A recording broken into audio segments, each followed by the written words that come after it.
эркектерди тажаткан, көңүлүн калтырган 4 аял бар.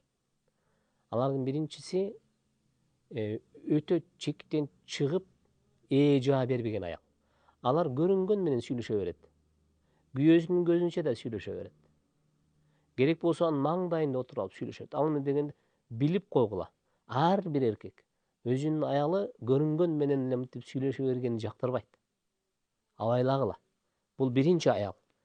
Эркектин көңүлүн калтырган биринчи аял көрүнгөн менен сүйлөшө берген аял. Экинчиси, ушундай бир аялдар бар. Менин подружкаларым бар эле. Менин эски классташтарым бар эле. Менин группалаштарым бар эле.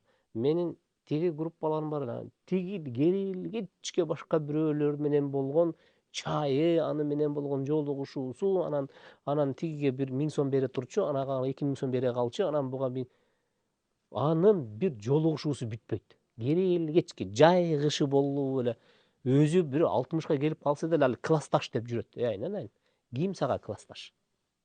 Ким классташ? Мектепте болчу, бүттү. Макул, мектептен кийин дагы 5 жыл, 10 жыл болду. 60ка келип калдың, сага эмне? Макул бир жылда бир саламдашып кой, амандашып кой. Жетет ошол.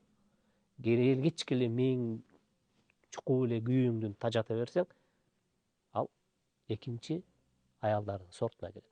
Үчүнчү аял кечке кажыйт. Окат Кудайга шүгүр жетиштүү, тиричилиги ордунда. Ошондо деле карачы муну. Сен ушундай кылбадың. Карачы тигини. Сен ушундай кылсаң болмок эле. Карачы муну. Ушул жагы болбой атат.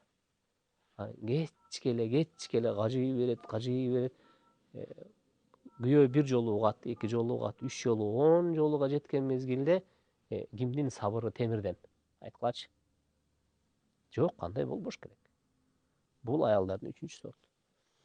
4-чү аял бул өтө ысырапкор аял. Эч бир тойбойт. Кийим десе кабат кийим турса деле дагы эле ошол жетпей атат. Шубабы кабат турса деле дагы эле шуба. Эмнеге акчаны иштетип аткандыгын, эмнеге каражатты жумшап аткандыгын такыр ойлонбойт. Эң эле башкысы анын байкуш тиги эркек бар. Аны таап кел деш керек, ошол таап келиш керек. Жок. Анчалык ырайымсыздыкка барбагыла, себеби дегенде эркектин көңүлүнө тийип аласыңар. Эркектин көңүлү калган болсо, бул өтө коркунучтуу. Көпчүлүк эркектер таарынбайт. Алар жөн эле бир маселени чечип коет, кесип коет, маселе кесилип калат.